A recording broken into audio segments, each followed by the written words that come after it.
κόλπο θα χρησιμοποιήσουμε 4 τυχαία φύλλα.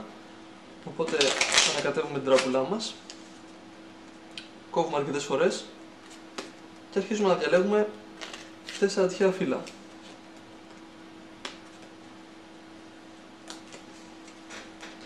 Οπότε έχουμε 4 φύλλα, 1, 2, 3 και ένα 4, τελευταίο εκ των οποίων είναι το 4 κούπα. Για να φέρουμε το 4 κούπα από την τελευταία θέση στην πρώτη, αρκεί να μετρήσουμε 4, όσα είναι και τα φύλλα μας.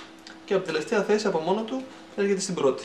Ξαναβάζουμε στην τελευταία θέση, όπως βλέπουμε, και ξαναμετράμε 4. 1, 2, 3 και ένα 4. Και όπως είναι φυσιολογικό, από την τελευταία θέση έρχεται στην πρώτη.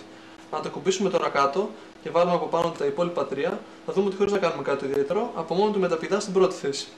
Παίρνουμε το 4 κούπα και το βάζουμε στην τρίτη θέση, αλλά όπως θα δούμε είναι ακόμα στην πρώτη. Το κουμπάμε κάτω, αλλά είναι ακόμα στην πρώτη, το βάζουμε τελευταίο, αλλά είναι ακόμα πάνω, το βάζουμε πάλι τελευταίο, θα δούμε ότι είναι ακόμα πάνω, θα κουμπάμε κάτω και όπως θα δούμε είναι ακόμα πάνω. Τώρα θα μου πείτε πόσα 4 κούπα μπορεί να έχουμε σε αυτά τα 4 φύλλα, θα σας πω ευθύς αμέσως πως δεν έχουμε κανένα. Γιατί εγώ εδώ πέρα βλέπω ότι έχουμε έναν ρίγα μπαστούνι, τον οποίο ακουμπάμε κάτω. Σαν δεύτερο φύλλο έχουμε έναν ακόμα ρίγα μπαστούνι, τον οποίο και αυτό θα κουμπίσουμε κάτω. Σαν τρίτο φύλλο έχουμε έναν ακόμα ρίγα μπαστούνι, τον οποίο θα κουμπίσουμε κάτω.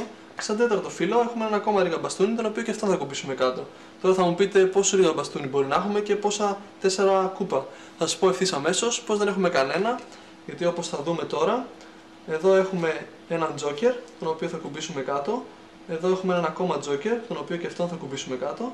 Και όπως θα δούμε εδώ, έχουμε άλλους 2 τζόκερ, έναν και ένα 2, οπότε μας αφήνει με 2 φύλλα κάτω, τα οποία και αυτά θα είναι τζόκερ.